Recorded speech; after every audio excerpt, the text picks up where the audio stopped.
नमस्कार दोस्तों, स्वागत है आपका अपना चैनल शिक्षा दर्शन पर। प्यारे दोस्तों, आज हम लोग इस सेशन के माध्यम से फिजिक्स का एक इंपॉर्टेंट टॉपिक ग्रेविटेशन ग्रेविटेशन यानी गुरुत्वाकर्षण गुरुत्वाकर्षण का ऑब्जेक्टिव सोल्व करेंगे with numerical. Youth competition book से दोस्तों, इस बुक में रेलवे संबंधी जितना भी एग्जाम है, group D, NTPC, ALP, RRB, JE, paramedical, RPF आदि एग्जाम में जितना भी साइंस का क्वेश्चन पूछा गया है उसको चैप्टर वाइज से संकलन किया गया है दोस्तों। तो चलिए शुरू करते हैं। हम लोग इस बुक का भागवाना स्टार्ट किए थे। भागवान में भौतिकी है, उसमें 1716 क्वेश्चन है दोस्तों। इसमें हम लोग लगभग 1000 प्लस क्वेश्चन सोल्व कर लिए हैं। तो आप इस चैनल पर नया है तो इस चैनल के प्ले लिस्ट में जाइए और बारी बारी से सारा वीडियो देखिए। तो चलिए शुरू करते हैं आज ग्रेविटेशन का हम लोग 100 क्वेश्चन कर लिए थे दोस्तों। पिछले सेशन में 100 क्वेश्चन कर लिए। आज हम लोग 101 से स्टार्ट करेंगे। इससे पहले दोस्तों आपसे अनुरोध है कि आप इस चैनल पर नया है तो इस चैनल को सब्सक्राइब करें, वीडियो को लाइक करें। दोस्तों एएलपी का नोटिफिकेशन आ गया है। तो एएलपी का नोटिफिकेशन आने का मतलब यह है कि अब वैकेंसी आने वाला है। तो आप इस चैनल पे बने रहें और इसी चैनल से साइंस का रिवीजन करें और हो सके तो मैक्सिमम सेट प्रैक्टिस करें दोस्तों। आज से हम लोग एक डेली सेट एक सोल्यूशन करेंगे, सेट का सोल्यूशन करेंगे। सेट का सोल्यूशन करने से क्या होगा दोस्तों कि उसी प्रकार का न्यूमेरिकल या फिर मैथ या फिर और कोई भी अच्छे टॉपिक को पता चलेगा कि हाँ इसी टॉपिक से क्वेश्चन पूछा जाता है ज्यादातर। तो चलिए क्वेश्चन नंबर 101 स्टार्ट करते हैं। क्वेश्चन नंबर 101 कह रहा है दोस्तों कि कोई एक ट्रक है, किनारे से फिसलता है। मान के चलिए कोई एक ट्रक रोड पर चल रहा है तो किनारे से फिसलता है, 0.8 सेकेंड में जमीन पर गिर जाता है। यानी कि ऊपर से कहां चला जाता है, 0.8 सेकेंड में जमीन पर गिर जाता है। तो किनारा जमीन से कितना ऊंचाई पर है, मतलब कि कितना हाइट पर था ट्रक जो नीचे आ गया, कितना 0.8 सेकेंड में। ठीक है, अब टाइमिंग दे दिया है दोस्तों, आपको टाइम दे दिया है 0.8 सेकेंड। टाइम कितना दिया है, 0.8 सेकेंड दे दिया है आपको टाइम। और आपको क्या कह रहा है कि जी का मान दे दिया है आपको 10 मीटर पर सेकेंड स्क्वायर। ठीक है, जी का मान कैसे आया वो आपको पिछले वीडियो में देख लीजिएगा कैसे जी का मान आता है। गुरुत्व नियतांक क्या है, उसका मान क्या है, पृथ्वी का त्रिज्या का मान क्या है, पृथ्वी का द्रव्यमान क्या है, सारा हम लोग पिछले वीडियो में डिस्कस कर लिए हैं अच्छी प्रकार से। लगभग दोस्तों हम लोग 1000 क्वेश्चन सोल्व कर लिए हैं। तो 1000 क्वेश्चन में मैक्सिमम क्वेश्चन हम लोग जो फिजिक्स का इंपॉर्टेंट क्वेश्चन है उसको हम लोग सोल्व कर लिए हैं पिछले सेशन में। अब कह रहा है इसमें कि टाइम दे दिया है, गुरुत्व त्वरण दे दिया है। उसके बाद कह रहा है कि हाइट बताइए कि कितना हाइट से फिसल करके नीचे आया था 0.8 सेकंड में। ठीक है, अब हाइट निकालने के लिए दोस्तों जब गाड़ी कहां से आ रही है, ऊपर से नीचे आ रही है। जब ऊपर से नीचे आ रही है तो ग्रेविटेशन के विरुद्ध काम नहीं कर रही है, ग्रेविटेशन के सापेक्ष काम कर रही है, यानी कि ग्रेविटेशन के साथ में काम कर रही है। तो इसमें जी का मान प्लस रहेगा दोस्तों। अब जब ऊपर चली जाती, ऊपर जाती तो जी का मान क्या रहता, माइनस रहता। क्यों रहता, क्योंकि ग्रेविटेशन के विरुद्ध कार्य कर रही थी। अब जब ग्रेविटेशन के सापेक्ष काम कर रही है तो जी का मान क्या रहेगा दोस्तों, प्लस रहेगा। ठीक है, अब इसमें एच पूछ रहा है। एच बराबर फॉर्मूला होता है दोस्तों UT plus half GT square. क्या होता है, UT plus half GT square.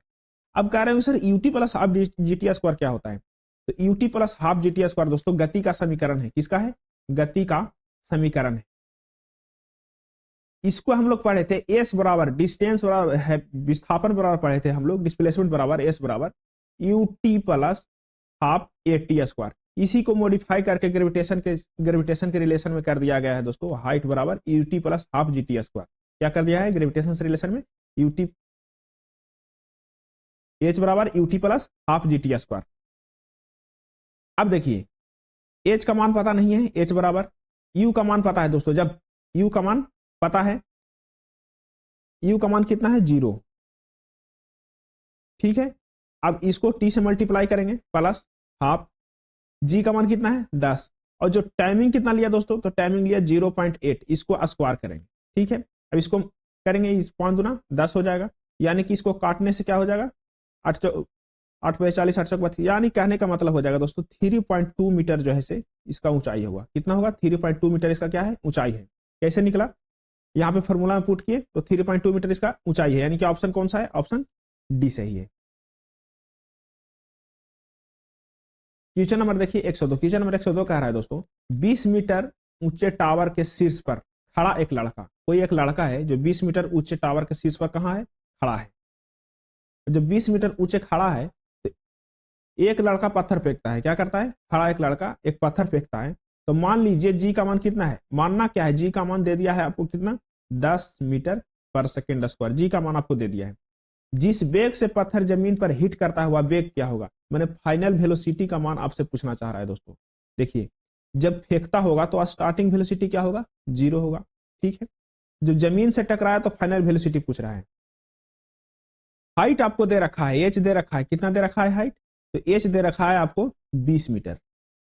तो इसमें एक फॉर्मूला होता है दोस्तों, हम लोग पिछले वीडियो में देखे थे कि वी स्क्वायर बराबर you square plus 2g H. क्या उसका फॉर्मूला था, वी स्क्वायर बराबर यू स्क्वायर प्लस 2gh। अब देखिए यही फॉर्मूला यहां पे यूज होगा, वी स्क्वायर बराबर यू स्क्वायर, वी स्क्वायर बराबर यू स्क्वायर प्लस 2gh। अब देखिए वी स्क्वायर बराबर you square plus 2gh। v का मान नहीं पता है, स्क्वायर में रखेंगे, u का मान 0 प्लस 2, g का मान 10, h का मान 20, यानी कि इसको मल्टीप्लाई करेंगे 20, यानी कि 400 आ जाएगा, 400 बराबर v स्क्वायर। तो v का मान कितना आ जाएगा दोस्तों, v का मान 20 आ जाएगा, यानी 20 मीटर पर सेकंड। जो लास्ट में हिट करेगा जब वो, तो कितना उसका स्पीड रहेगा, तो 20 मीटर पर सेकंड उसका स्पीड रहेगा। 20 मीटर पर सेकंड क्या रहेगा उसका स्पीड रहेगा हिट करते समय। चलिए अगला क्वेश्चन देखते हैं। अगला क्वेश्चन कह रहा है, क्वेश्चन नंबर 103। क्वेश्चन नंबर 103 कह रहा है दोस्तों, एक ट्रक किनारे से फिसलता है, फिर क्या हो रहा है, ट्रक कहां जा रहा है, किनारे से फिसल रहा है, 1.6 सेकंड में जमीन पर गिर जाता है। टाइम कितना दे रखा है, 1.6 सेकंड। देखिए सारा क्वेश्चन जो है सब क्वेश्चन किसी एग्जाम में पूछा गया, ग्रुप डी में पूछा गया क्वेश्चन है। जब ग्रुप डी में ऐसा ऐसा क्वेश्चन पूछ सकता है दोस्तों, तो एएलपी में कैसा क्वेश्चन पूछेगा। तो आप न्यूमेरिकल पर बहुत ध्यान दीजिए, क्योंकि अब जो भी रेलवे संबंधी एग्जाम हो रहा है उसमें साइंस से ज्यादा क्वेश्चन पूछा जा रहा है। साइंस से लगभग 20 क्वेश्चन रहेगा दोस्तों एएलपी में, लगभग क्या 20 क्वेश्चन ही रहता है एएलपी में। कितना है, 1.6 सेकेंड में जमीन पर गिर जाता है। ठीक है, जमीन जी का मान दे रखा है, जी का मान कितना है, 10 है। अब कह रहा है जमीन, किनारा जमीन से कितना ऊंचा पर है। फिर वही बात है, एच बराबर क्या होता है, फॉर्मूला क्या बताया था अभी, UT plus half GT square. ठीक है, एच का मान पता नहीं है, यू का मान पता है दोस्तों। जब गिर रहा होगा तो स्टार्टिंग वेलोसिटी क्या होगा, उसको स्टार्टिंग वेलोसिटी 0 होगा, तो यू 0 इंटू टी कर देंगे प्लस हाफ, जी का मान कितना है, 10 है, और टी कितना है दोस्तों, तो 1.6 है। इसको स्क्वायर करेंगे, जैसे ही इसको स्क्वायर करेंगे 1.6 के, तो यहां पे हो जाएगा, ये तो 0 हो गया, यहां पे हो जाएगा प्लस 1/2 इंटू 10। इसको 1.6 का स्क्वायर करने से 16 का कितना होता है, 16 का होता है 256 स्क्वायर होता है। तो यहाँ पे 2 0 पर पॉइंट रखेंगे, तो इंटू 2.56, फिर इसमें 10 से मल्टीप्लाई कीजिए तो कितना हो जाएगा, 25.6 इंटू 1/2, इसको काटिएगा तो आ जाएगा 12.8 आ जाएगा। 12.8 मीटर क्या होगा, उसको ऊंचाई होगा। ऑप्शन डी सही है, 12.8 मीटर। चलिए क्वेश्चन नंबर 104 देखिए, कह रहा है दोस्तों, एक वस्तु को ऊपर की ओर 14 मीटर पर सेकंड की चाल से फेंका जाता है। कितना फेंका जाता है स्पीड से दोस्तों, तो 14 मीटर पर सेकंड की चाल से फेंका जाता है, यानी फेंक रहा है जब स्टार्टिंग वेलोसिटी कितना है, 14 मीटर पर सेकंड। जब ऊपर पहुंच जाएगा अपना पॉइंट पे, फाइनल पॉइंट पे, तो क्या हो जाएगा, भी क्या हो जाएगा, उसको 0 हो जाएगा। इतना समझना बहुत जरूरी है, कहां पे यू का मान आएगा, कहां पे भी का मान आएगा। यू जो है दोस्तों से स्टार्टिंग वेलोसिटी है, और भी जो है से लास्ट वेलोसिटी है, फाइनल वेलोसिटी है। अब देखिए फेंका जा रहा है, वह 10 मीटर की ऊंची उड़ी, कितना उड़ी, वह 10 मीटर ऊंची उड़ी। उच्चतम बिंदु तक पहुंचने के लिए वस्तु द्वारा लिए गए समय। अब देखिए दोस्तों, आपको टी का मान पूछ रहा है कि टी कितना लगेगा जब उच्चतम बिंदु पर जाएगा, यानी भी जहां पे उसका 0 हो जाएगा।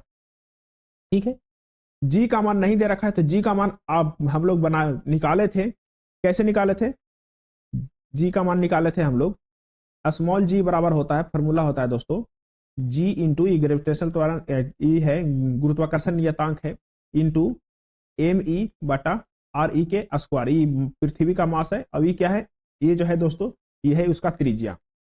इससे हम लोग इसका तीनों का मान पुट करके निकाले थे कि 9.8 मीटर पर सेकंड स्क्वायर जी का मान आता है। तो जी का मान हम लोग नहीं भी दिया है तो इसको क्या मानेंगे, 9.8 मीटर पर सेकंड, और दिया है 10 दिया है तो 10 मानेंगे, नहीं दिया है तो 9.8 मीटर पर सेकंड ही मानेंगे। अब इस सारे वैल्यू को न्यूमेरिकल में पुट करेंगे। न्यूमेरिकल का फॉर्मूला क्या होगा, इसका फॉर्मूला होगा दोस्तों v बराबर u माइनस जी टी।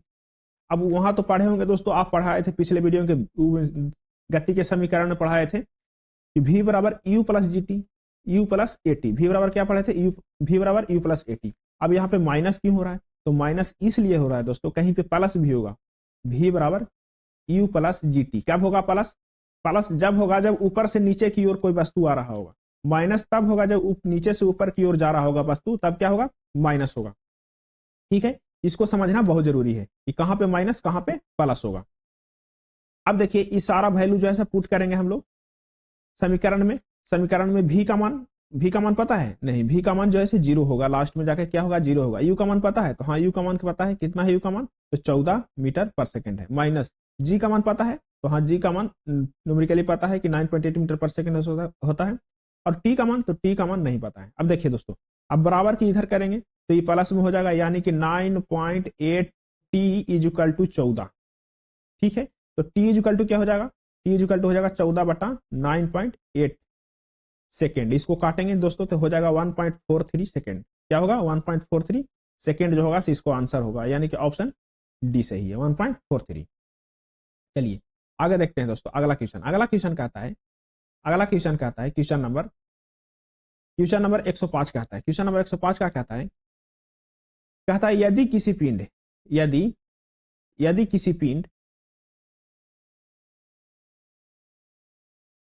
यदि किसी पिंड को लंबवत ऊर्ध्वाधर, कहां, लंबवत ऊर्ध्वाधर दिशा में प्रक्षेपित किया जाए तो गति के उच्चतम बिंदु पर पिंड का वेग क्या होगा। देखिए दोस्तों बहुत अच्छा क्वेश्चन है। क्या कह रहा है कि एक पिंड है, यहां पे एक पिंड है, अब एक आदमी है। अब ये आदमी क्या किया, एक पिंड को ऊपर फेंका, ऊपर गया, मैक्सिमम पॉइंट यहां पे है उस पिंड का। ठीक है, तो यहां पे इसका वेलोसिटी क्या होगा, भी बराबर क्या होगा दोस्तों, जब मैक्सिमम हाइट पे पहुंच जाएगा ना तो उसको भी क्या हो जाएगा, 0 हो जाएगा। वहां पे क्या हो जाएगा, पिंड एक क्षण के लिए रुक जाएगा, यहाँ पे वेलोसिटी क्या हो जाएगा, 0 हो जाएगा, एक क्षण के लिए रुक जाएगा। अब फिर क्या होगा रुकने के बाद कि ग्रेविटेशन इसको खींचने लगेगा अपनी ओर, तब फिर उसका वेलोसिटी नीचे की ओर होने लगेगा। यहाँ पे क्या होगा, मैक्सिमम हाइट पे क्या होगा, भी बराबर 0 हो जाएगा, यानी कि ऑप्शन ए सही है। क्वेश्चन नंबर देखिए, क्वेश्चन नंबर कह रहा है दोस्तों, क्वेश्चन नंबर 106 कह रहा है, 106 क्वेश्चन नंबर कह रहा है स्वतंत्र रूप से किसी पिंड के गिरने 2 सेकेंड में तय की जाने वाली दूरी डॉट डॉट होती है। देखिए स्वतंत्र रूप से गिर रही है किसी पिंड, ठीक है, तो आपको जब स्वतंत्र रूप से गिर रही है दोस्तों, तो आपको जी का मान तो पता है, कितना लग रहा है जी का मान, 9.8 लग रहा है। टाइमिंग बता दिया कि 2 सेकेंड में, कितना सेकेंड में, 2 सेकेंड में, 2 सेकेंड में कितना दूरी तय करेगी। अब इसका फॉर्मूला हम लोग देखे थे, अभी बताए थे आपको कि जब ऊपर से नीचे आएगी तो जी का मान क्या रहेगा, प्लस रहेगा। तो एच बराबर आपको पता होगा दोस्तों, एच बराबर जब गिरना स्टार्ट हुई होगी दोस्तों तो यू बराबर क्या होगा, 0 होगा। अब जहां पे इसका अथी होगा, मतलब कि जहां पे इसका पॉइंट होगा कि 2 सेकंड में, तो 2 सेकंड में वेलोसिटी कुछ होगा, लेकिन वेलोसिटी से हमको कोई मतलब नहीं है। एच बराबर फॉर्मूला होता है दोस्तों U T plus half A T square.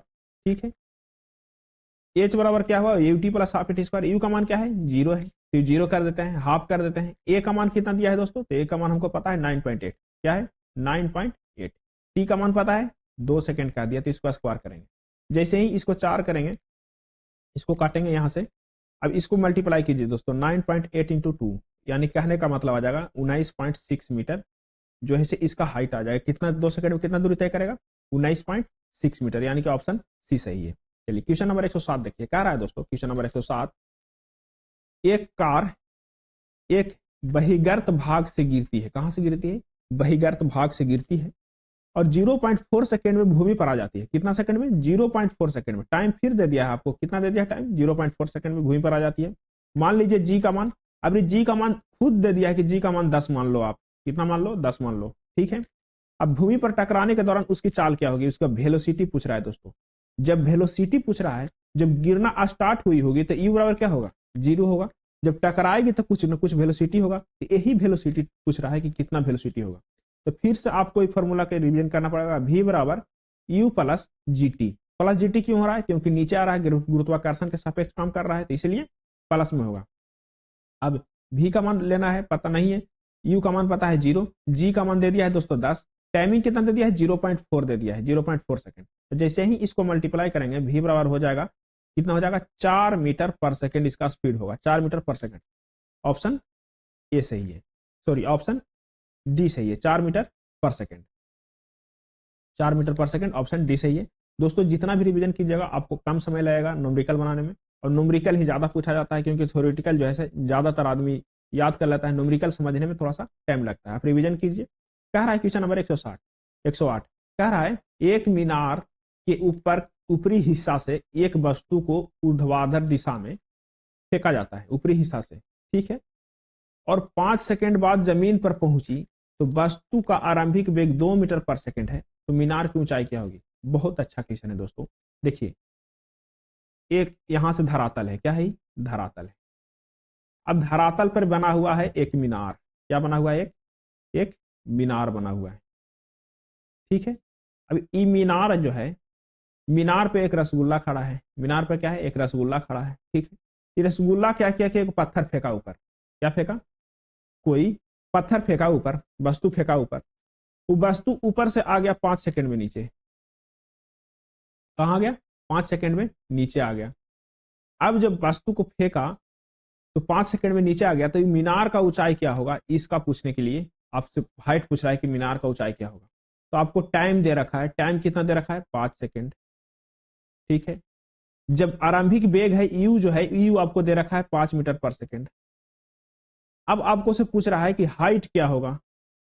दोस्तों अभी आपको फॉर्मूला से बताए थे कि एच बराबर होता है U T plus half G T square.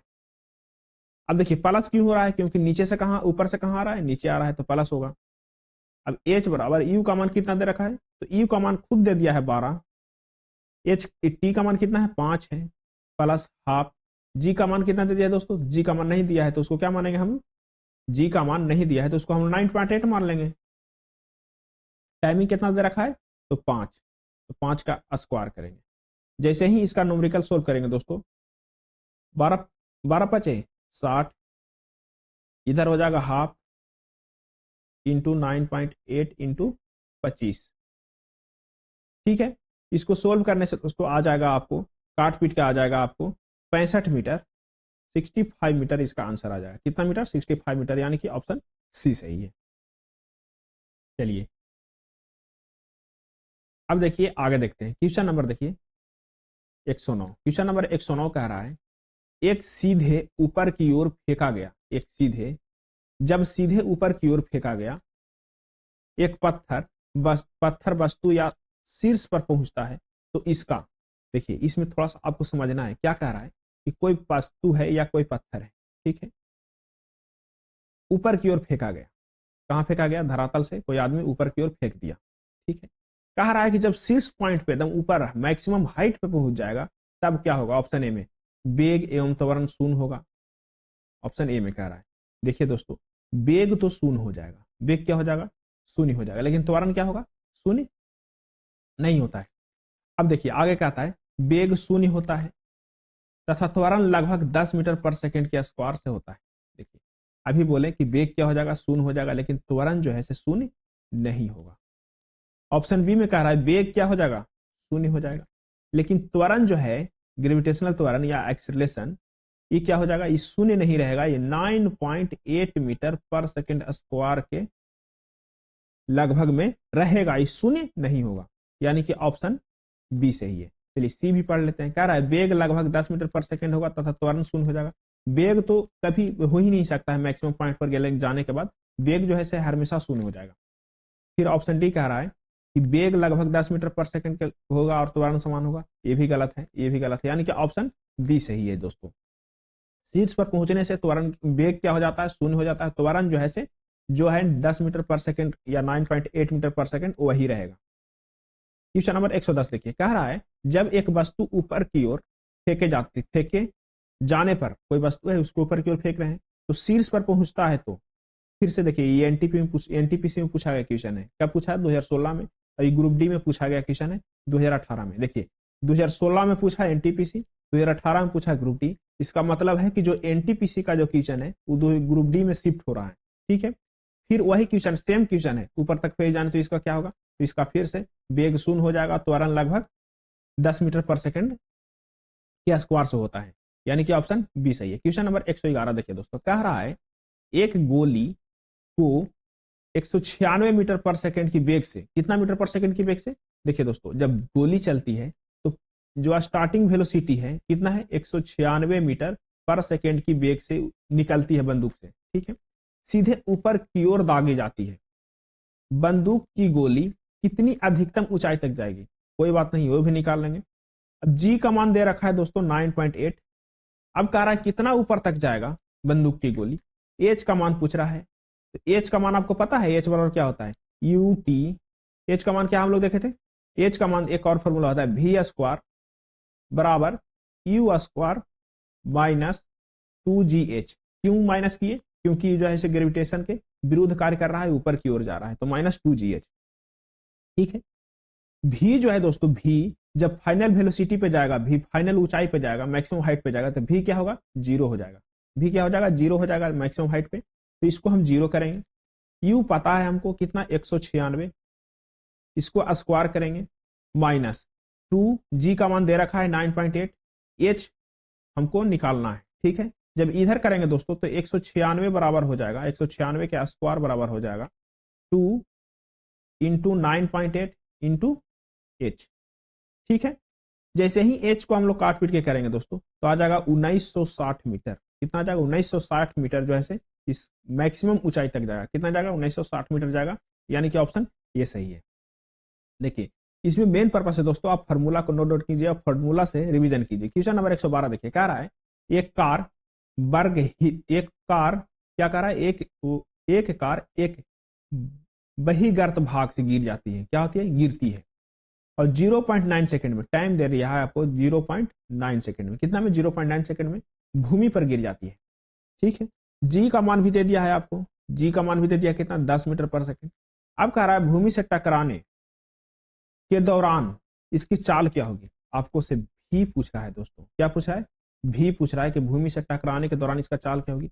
जब टकराने के लिए गिरी होगी दोस्तों तो इसका क्या है, यू का मान 0 होगा, और भी का मान कुछ न कुछ होगा जब वह टकराई होगी। तो इसको निकालेंगे कैसे, इसको हम निकालेंगे कैसे, इसका फॉर्मूला लगाएंगे दोस्तों, भी बराबर लगाएंगे इसका फॉर्मूला, भी बराबर यू प्लस जी टी, भी बराबर यू प्लस जी टी। क्यों लगाएंगे, क्योंकि जी प्लस क्यों लगाएंगे, क्योंकि यह ग्रेविटेशन के सापेक्ष काम कर रही है। भी हमको पता नहीं है, यू पता है 0 होगा, जी का मान कितना है दोस्तों, तो जी का मान पता है 10 दे रखा है, कितना दे रखा है, 10 दे रखा है, 10 कितना टाइम ले रहा है, तो 0.9 टाइम ले रहा है, यानी कि v बराबर 9 मीटर पर सेकंड इसका स्पीड रहेगा। कितना रहेगा, 9 मीटर पर सेकंड इसका स्पीड रहेगा, ऑप्शन बी सही है। चलिए अगला क्वेश्चन देखिए, अगला क्वेश्चन कह रहा है दोस्तों, अगला क्वेश्चन कह रहा है क्वेश्चन नंबर 113। क्वेश्चन नंबर 113 कह रहा है लंबवत ऊपर की ओर फेंकी गई एक गेंद जमीन पर, कोई गेंद है दोस्तों ऊपर की ओर फेंकी गई है, ठीक है, कोई बच्चा है वो फेंक दिया ऊपर की ओर। अब कह रहा है 13.5 सेकंड लौटती है, 13.5 सेकंड में क्या होती है, लौट जाती है जमीन पर। तो उसे किस वेग से ऊपर फेंका गया, कह रहा है किस वेग से ऊपर फेंका गया था, यानी कि उसका वेलोसिटी क्या थी। यू का मान पूछ रहा है कि जो स्टार्टिंग वेलोसिटी थी वो क्या थी। दोस्तों पहले आप समझिए आराम से कि कोई गेंद है उसको ऊपर की ओर फेंका गया, ठीक है, कहां से, धरातल से। जब धरातल से ऊपर की ओर फेंका गया दोस्तों, जब धरातल से ऊपर की ओर फेंका गया तो टोटल ऊपर जाने और आने में कितना समय लिया, यहां से जाने और आने में कितना समय लिया, तो 13.5 सेकंड लिया, ठीक है। 13.5 सेकंड लेने का मतलब है दोस्तों कि 13.5 सेकंड में पहले तो गया, उसके बाद आ गया, यानी कि जब सिर्फ जाने में कितना टाइम लिया होगा, तो सिर्फ जाने में टाइम लेने के लिए दो रास्ता हो गया, एक जाने वाला एक आने वाला, तो सिर्फ जाने वाला में 2 से भाग दे देंगे तब हो जाएगा दोस्तों 6.75 सेकेंड जो है से, यह सिर्फ जाने में टाइम लिया। और यही टाइम से हमको पता चलेगा, यही टाइम से पता चलेगा कि वह कितना वेग से फेंका गया था। अब टी बराबर, एक्चुअल टी बराबर आपके पास आ गया 6.75, एक्चुअल टी बराबर आ गया। अब कह रहा है कि आपकी वेलोसिटी क्या थी फेंकने की, यू बराबर क्या था, इसका फॉर्मूला हम लगाएंगे दोस्तों, भी बराबर जब फाइनल वेलोसिटी, फाइनल हाइट ऊंचाई चल गया होगा, मैक्सिमम ऊंचाई पर गया होता है, भी क्या हो गया होगा, 0 हो गया होगा। अब भी बराबर क्या होता है, यू माइनस जी टी। क्यों माइनस जी टी, क्योंकि ग्रेविटेशन के विरुद्ध कार्य कर रही है, ठीक है। अब भी का मान 0, यू पूछ रहा है, यू पता नहीं है, माइनस जी का मान दे रखा है 10 दे रखा है, जी का मान, टाइमिंग कितना दे रखा है, अब टाइमिंग दिया था उसको हम निकाल लिए हैं 6.75, ठीक है। जैसे ही इसको मल्टीप्लाई कीजिएगा तो माइनस में आ जाएगा दोस्तों। क्या आ जाएगा माइनस में? u माइनस 67.5, ठीक है।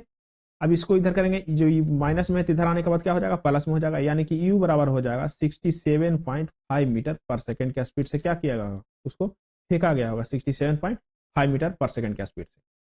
चलिए क्वेश्चन नंबर देखिए 114 कह रहा है स्वतंत्र रूप से लटकी किसी वस्तु का गुरुत्वीय त्वरण कहाँ स्थित होता है? एकदम बहुत मस्त। मान के चलिए कोई वस्तु है दोस्तों, वो स्वतंत्र रूप से लटकी हुई है, तो उसका गुरुत्वीय त्वरण जो है कहाँ स्थित होगा? तो गुरुत्वीय त्वरण जो है दोस्तों उसका लटकाव बिंदु के बीच में होगा। कहाँ होगा? लटकाव बिंदु के बीच में उसका गुरुत्वीय त्वरण स्थित होगा। देखिए इसका डिस्कशन कर रहा है, ऑप्शन बी सही है। कह रहा है डिस्कशन स्वतंत्र रूप से लटकी किसी वस्तु का गुरुत्वीय त्वरण कहाँ होगा? लटकाव बिंदु के बीच में उसका गुरुत्वीय त्वरण होगा। क्वेश्चन नंबर देखिए, क्वेश्चन नंबर कह रहा है 115। क्वेश्चन नंबर 115 कह रहा है, क्वेश्चन नंबर 115 कह रहा है एक व्यक्ति लिफ्ट के अंदर वजन पैमाने पर खड़ा है। लिफ्ट के अंदर लिफ्ट में गया और लिफ्ट में क्या किया कि वजन पैमाना है वो लेके गया, ओकरे में खड़ा हो गया। अब लिफ्ट जो है से लिफ्ट क्या, और लिफ्ट ऊपर की तरफ तेजी से बढ़ रहा है। जब ऊपर की तरफ तेजी से बढ़ेगा दोस्तों उसका वजन बढ़ जाएगा, यानी कि जो वास्तविक वजन है और आभासी वजन क्या होगा? ज्यादा लगेगा वास्तविक वजन से। तो क्या कह रहा है? ऊपर की ओर चलना शुरू कर देती है तो पैमाना वजन अधिक दिखाएगा, एकदम जाहिर सी बात है पैमाना वजन अधिक दिखाएगा। और नीचे की ओर त्वरण गति से आएगा तो पैमाना कम दिखाएगा, और सामान्य गति से चलेगा तो क्या पैमाना सामान्य दिखाएगा, यानी कि सेम दिखाएगा। अब देखिए कह रहा है क्वेश्चन नंबर 116 एक वस्तु पर लगाए गए गुरुत्वीय त्वरण गुरुत्वाकर्षण बल को क्या कहा जाता है?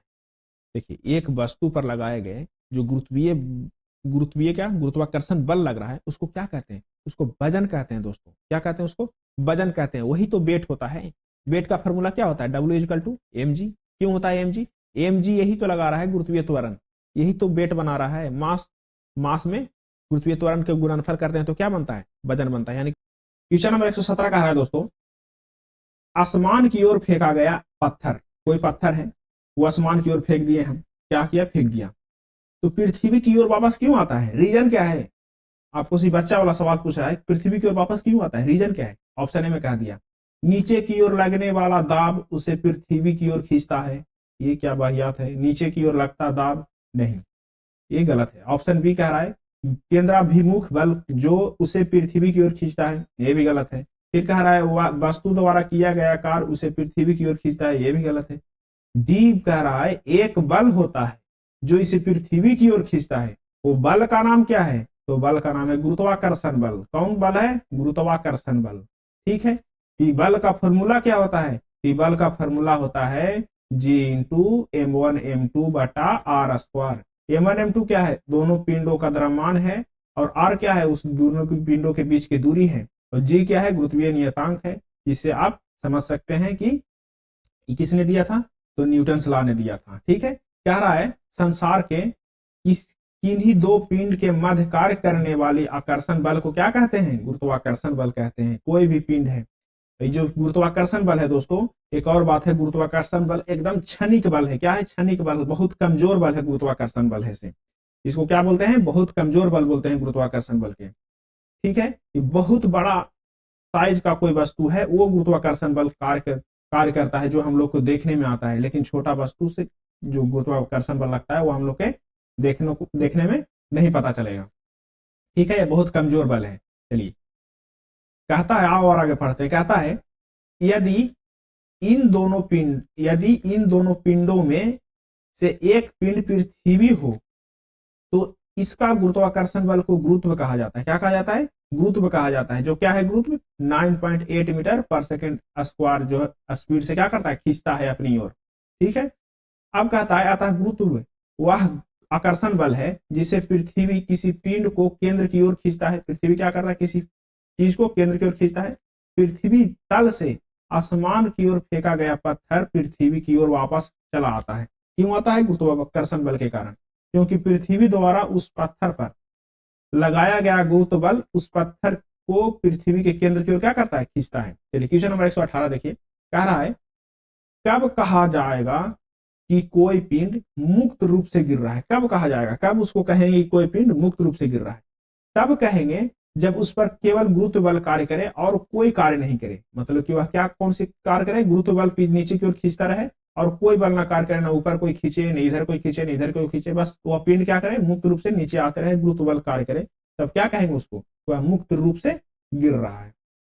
आगे देखिए, देखिए डिस्कशन कहता है कोई पिंड मुक्त रूप से गिर कर तब पृथ्वी पर पहुंचेगा जब इसे केवल गुरुत्व बल कार्य करेगा, जब इस पर केवल गुरुत्व बल कार्य करेगा।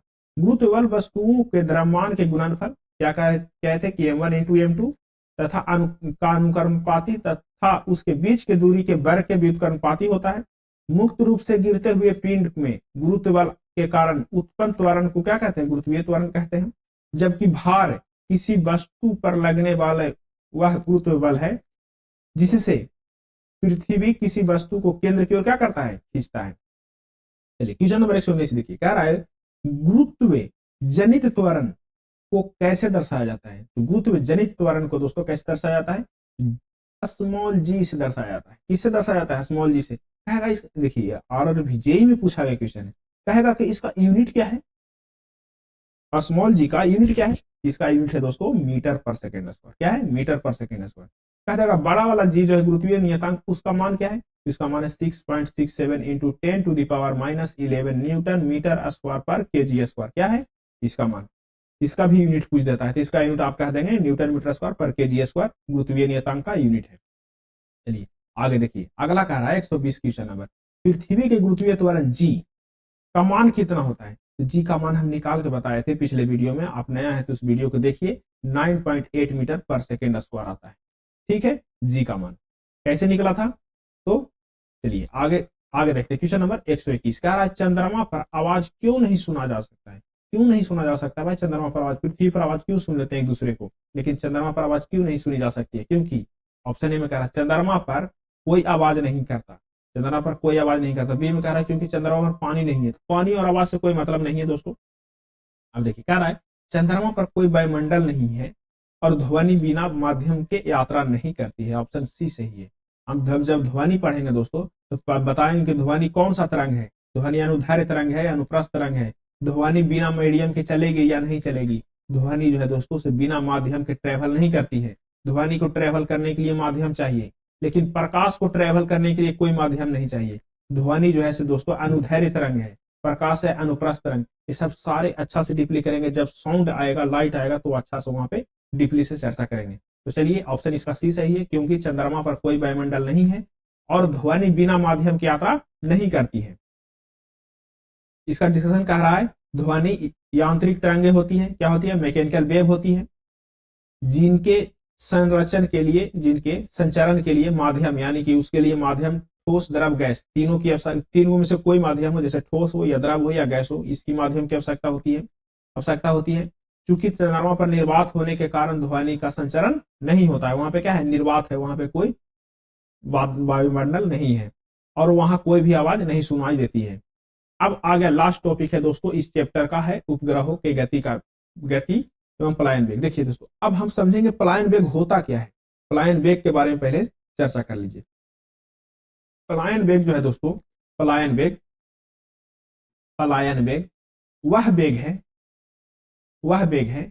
वह मिनिमम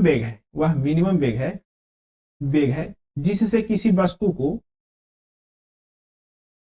किसी पिंड या उपग्रह पर से फेंका जाए, उसके वातावरण से, उसके जो गुरुत्वीय फील्ड है, गुरुत्वाकर्षण, उससे दूर चला जाए, यानी कि गुरुत्वाकर्षण फील्ड है उससे दूर चला जाए, यानी कि वापस पृथ्वी पर लौट के ना आए।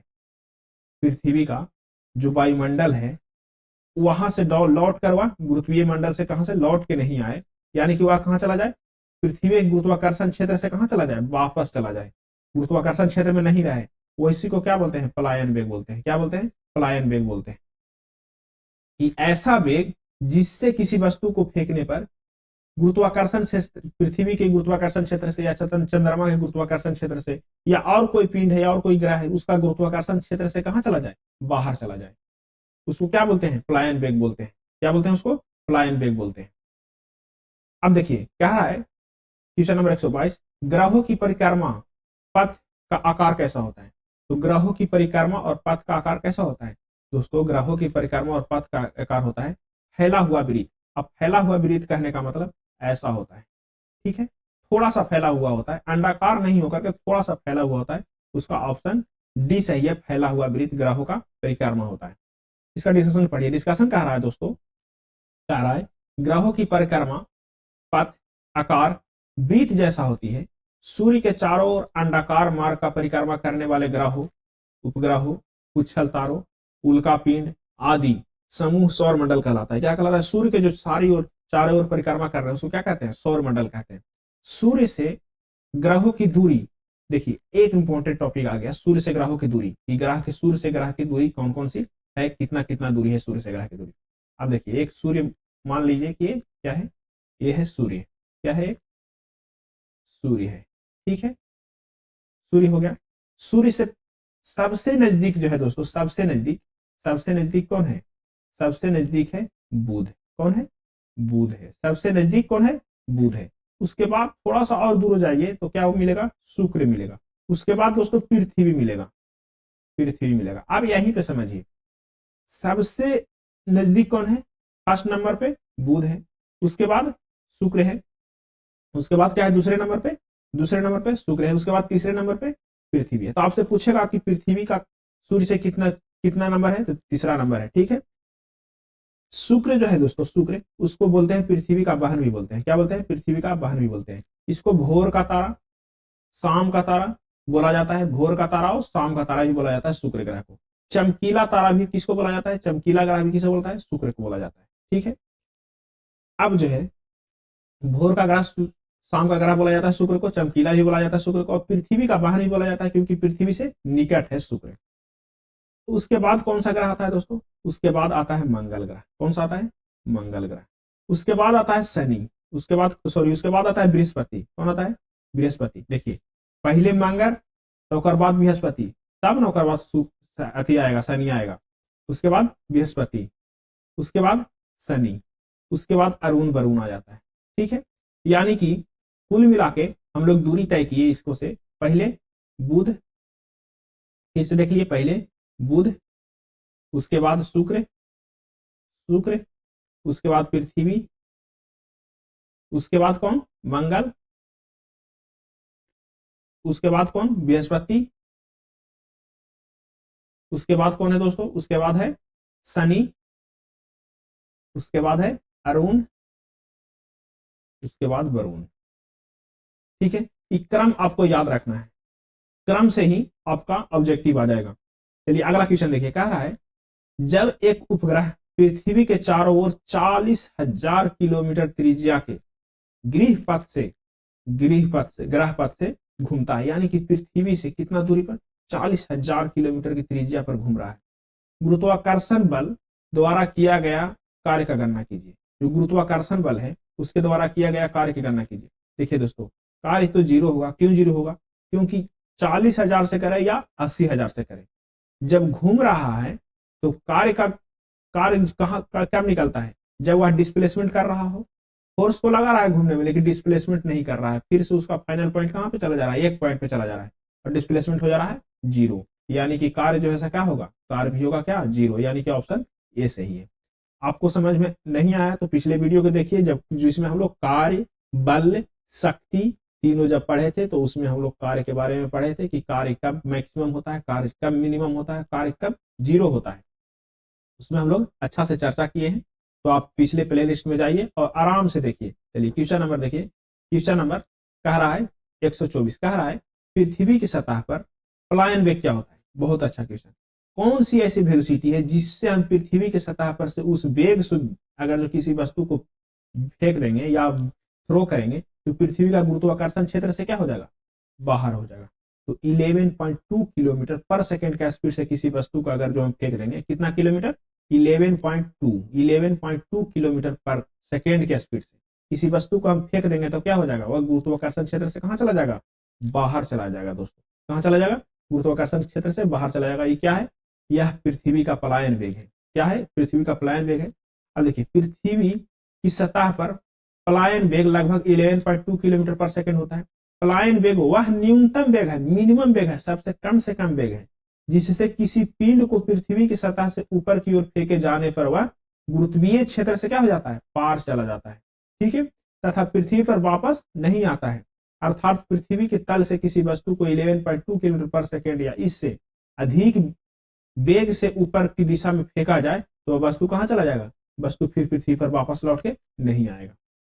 चलिए क्वेश्चन नंबर 125 देखिए, कह रहा है दोस्तों, भूकेंद्रीय और सूर्य केंद्रीय शब्द किसे संदर्भित है। जो भूकेंद्रीय और सूर्य केंद्रीय शब्द जो है से किसे संदर्भित करते हैं। ऑप्शन ए में कह रहा है पृथ्वी और सूर्य के चारों ओर नक्षत्रीय वस्तुओं की गति को प्रतिबंधित करने वाले नियम को। बी में कह रहा है अग्रणी दूरबीन के मंडल को। सी में कह रहा है प्राचीन ग्रीस धर्म से। डी में कह रहा है रोमर दर्शन शास्त्र के विचार को दो स्कूल को। भूकेंद्रीय और सूर्य केंद्रीय। दोस्तों भूकेंद्रीय और सूर्य केंद्रीय ऑप्शन ए सही है। पृथ्वी और सूर्य के चारों ओर नक्षत्रीय वस्तुओं की गति को प्रतिबंधित करने वाले नियम को कहते हैं। क्या संदर्भित करता है, प्रतिबंधित करने वाले नियम को। चलिए इसका डिस्कशन पढ़ते हैं। डिस्कशन कह रहा है दोस्तों, भूकेंद्रीय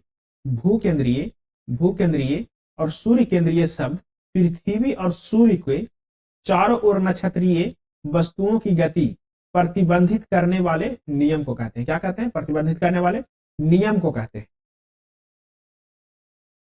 आगे देखते हैं अगला क्वेश्चन। कह रहा है ग्रहों की गति के बारे में निम्नलिखित कथनों में से कौन सा सत्य है।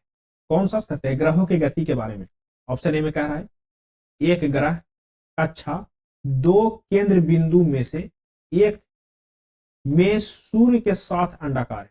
एक में क्या है, सूर्य के साथ अंडाकार है। ऑप्शन ए सही है। कह रहा है एक ग्रह की कक्षा दो केंद्र बिंदु यानी फोसी में से एक में सूर्य के साथ क्या है, अंडाकार होती है, यानी कि ऑप्शन ए सही है। इसका डिस्कशन कर रहा है एक ग्रह की कक्षा दो केंद्र बिंदु में से एक में सूर्य के साथ क्या है, अंडाकार है। क्वेश्चन नंबर देखिए, क्वेश्चन नंबर 127 दोस्तों कह रहा है, क्वेश्चन नंबर 127 कह रहा है कि एक भू स्थिर उपग्रह, कहां, भू स्थिर उपग्रह 35,790 किलोमीटर की ऊंचाई पर एक कक्षा में पूर्ण परिक्रमा कर रहा है, कितना समय लेता है। भू स्थिर उपग्रह है दोस्तों, वह उसकी ऊंचाई कितना है, 35,790 किलोमीटर, 35,790 किलोमीटर। तो वह कितना दिन समय लेता होगा। इसका ऑप्शन बी सही है, 24 घंटा। देखिए इसका डिस्कशन पढ़िए। डिस्कशन क्या रहा है दोस्तों, यदि किसी कृत्रिम उपग्रह पृथ्वी के तल से इतनी ऊंचाई हो कि पृथ्वी के तल से इतनी ऊंचाई हो कि इसका परिक्रमण का काल ठीक पृथ्वी के अक्षीय गति के परिक्रमण काल से 24 घंटा के बराबर हो, ठीक है, यानी कि दोनों का परिक्रमण काल क्या हो, बराबर हो, पृथ्वी के और ग्रह के, जो उपग्रह फेंका गया है उसका। अब देखिए कह रहा है बराबर हो, वह उपग्रह पृथ्वी के सापेक्ष क्या होती है, स्थिर होती है। जैसे देखिए मान के चलिए कि पृथ्वी पे यहाँ पे क्या है, इंडिया है, ठीक है। अब इंडिया के सामने यहाँ पे कोई ब्रह्मांड में क्या है, एक उपग्रह प्रक्षेपित किया गया है। जितना स्पीड से इंडिया घूमेगी अपनी अक्ष पे, पृथ्वी घूमेगी, इंडिया पहुंच जाएगी, मान के चलिए इंडिया यहाँ पहुंच जाएगी, तो ये भी उसी स्पीड से चलेगा और फिर यहाँ इसके सामने ही रहेगा। यानी कि पृथ्वी जिसने भेजा है उसके सापेक्ष क्या हो, स्थिर रहे, उसके सापेक्ष कोई गति नहीं करे। लेकिन जितना स्पीड से पृथ्वी गति कर रही है उतनी ही स्पीड से क्या करे, ब्रह्मांड में यह गति करता रहे। यानी कि दोनों का परिक्रमण काल क्या होगा, 24 घंटा ही होगा, ठीक है। 24 घंटा में एक चक्कर दोनों लगाएगा। स्थिर ग्रह कहते हैं एक भू स्थिर उपग्रह को अपनी कक्ष में पूर्ण परिक्रमण पर 24 घंटे का समय लगता है। अर्थात भू स्थिर उपग्रह 35,790 किलोमीटर की ऊंचाई पर एक कक्ष में पूर्ण परिक्रमा 24 घंटा में करता है। देखिए 35,790 किलोमीटर जो है दोस्तों एक्चुअल वैल्यू है। ऐसे हम लोग इसको 36,000 भी मानते हैं। क्या मानते हैं, 36,000 किलोमीटर भी मानते हैं। क्या भू स्थिर उपग्रह की ऊंचाई कितनी होती है, 36,000 किलोमीटर होती है। आपको ये भी पता चल गया। चलिए आगे देखते हैं कि ये जो है दोस्तों चैप्टर नंबर 4 हो गया। कौन से चैप्टर हो गया, चैप्टर नंबर 4 हो गया। ये चैप्टर 4 हो गया। अब चैप्टर 4 में दोस्तों, चैप्टर 4 में अगले वीडियो में देखेंगे। तो चैप्टर 4 में दोस्तों पदार्थ के गुण के बारे में है, इलास्टिसिटी, प्लास्टिसिटी, डक्टिलिटी आदि सारे बारे में इसका चर्चा है। और कुछ न्यूमेरिकल भी है दोस्तों जो आपको एग्जाम में पूछा जाता है। तो चलिए अगले वीडियो में चैप्टर नंबर 4 स्टार्ट करेंगे। इससे पहले आपसे रिक्वेस्ट है कि आप इस चैनल पर नए हैं तो सब्सक्राइब कीजिए, वीडियो को लाइक कीजिए और इसी चैनल के नाम से दोस्तों प्लेलिस्ट में है, उसमें वीडियो का लिंक और पीडीएफ भी सेंड किया जाता है, तो दोस्तों उससे भी जुड़िए। चलिए बहुत बहुत धन्यवाद लास्ट तक देखने के लिए।